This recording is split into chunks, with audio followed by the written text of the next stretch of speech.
Players all around the world are committing the triple whammy we're going to talk about in today's special strategy video every time they play tennis without even realizing it.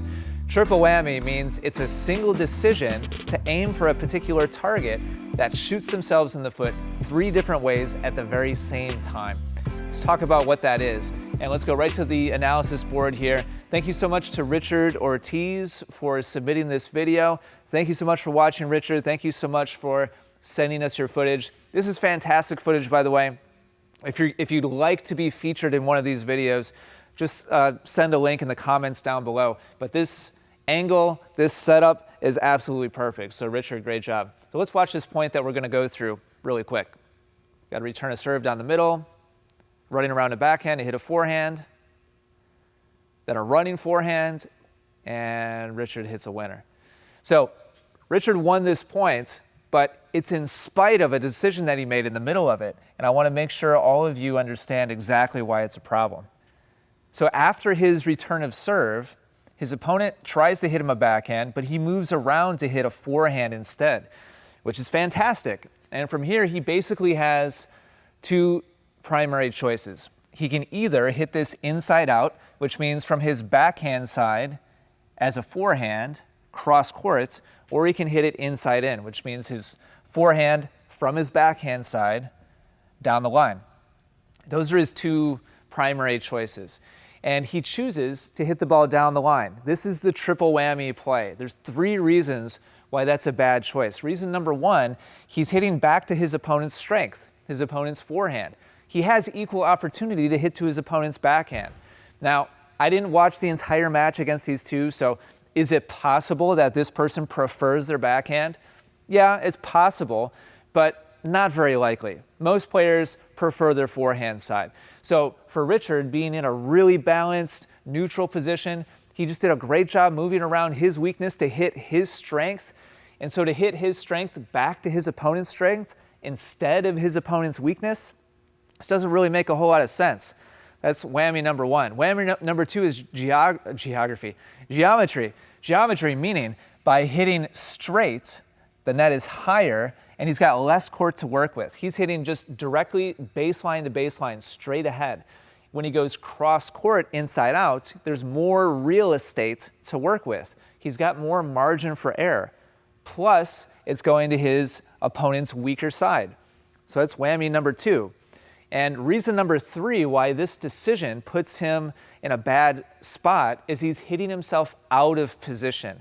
He has to run further by hitting the ball here. Let me go over to our strategy diagram board and show you exactly why. Okay, so we've got 2 players here. Let's just pretend this is Richard, this is his opponent. If both of them are right in the middle of the baseline and his opponent is getting ready to hit the ball, then his opponent has 2 kind of extreme shots that he could go for. He can go for this big angle and the ball comes off the court, or possibly this big angle and the ball goes off the court. And so for Richard to be in the correct position, the right spot to be in is right in the center of the court. It's the middle of these 2 possible extremes that his opponent could hit to. So on the other hand, if his opponent is hitting a shot from over on his forehand side of the court, then things change. If his opponent targets this side of the court, the furthest Richard is going to have to move is going to be over to this position. There's no longer an angle going off that half of the court. But on the other hand, his opponent could target over here, and then the ball travels off the court. And now Richard potentially has to move all the way over here in order to be in the right spot. So the middle of these 2 shots is no longer the middle of the court. The middle of these 2 shots is now somewhere over here. So in that point situation where Richard is hitting an inside-out forehand, I'm going to get rid of the lines here.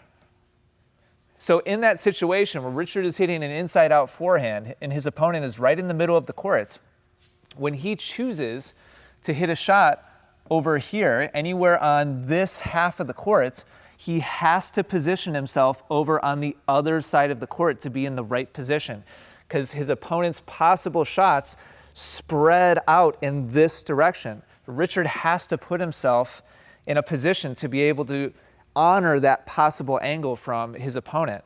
So had he instead targeted a shot that went over on this side, he would already be in the right position. He hits himself into position when he hits the ball over here, which, by the way, in terms of geometry, is safer. He's got more room. Crap. And also, by the way, goes to his opponent's weakness, goes to his backhand. So there's 1, 2, 3 reasons why hitting this shot anywhere over here is a really bad idea. He's got more work, it's higher risk, and he gives his opponent his favorite shot.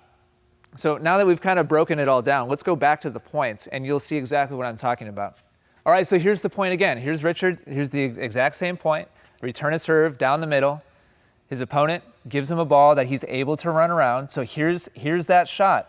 Look at his opponent actually wasn't in the middle of the baseline. His opponent was a little bit over on the other side of the court. And maybe that's why Richard decides, oh, I'm going to catch you. He takes the bait and goes down the line. And now immediately after that shot, his opponent is saying, thank you very much. He's got his strong shot going cross court, which is high percentage, and he puts Richard on the run, where Richard could have just hung out and been like, I'm going to pound your weakness, and been safer, been in better position, and force his opponent to have to try to beat him with his weakness instead of his strength. And so Richard here gets put on the run, and he ends up hitting a winner, and tennis players fall for this all the time. Richard, I love you. Thank you for submitting your video. But here's the thing. You probably finished that point. We're like, yeah, sweet. Winner, like down the line, like on the run. But you didn't have to be on the run in the first place. You could have 2 shots before just simply forced your opponent to hit his weaker shot, not have to do all that running, and just hung out and see what your opponent has. Try to make them beat you with their weaker shot. Richard, if you enjoyed this breakdown, I'm going to be going through more of your point play, giving you more feedback coming up in future videos. This is all we had time for today. But if you enjoy this format, if you enjoy the breakdown, do me a favor and just click like on this video. It lets me know that you enjoy the new style here, that you enjoy the information. And if you'd like me to break down some point play of your match, go ahead and just link us right down below in the comments. And also let me know, like, what other types of point play would you like to see in these strategy breakdowns? Thank you so much for watching. I'll catch you in the next one.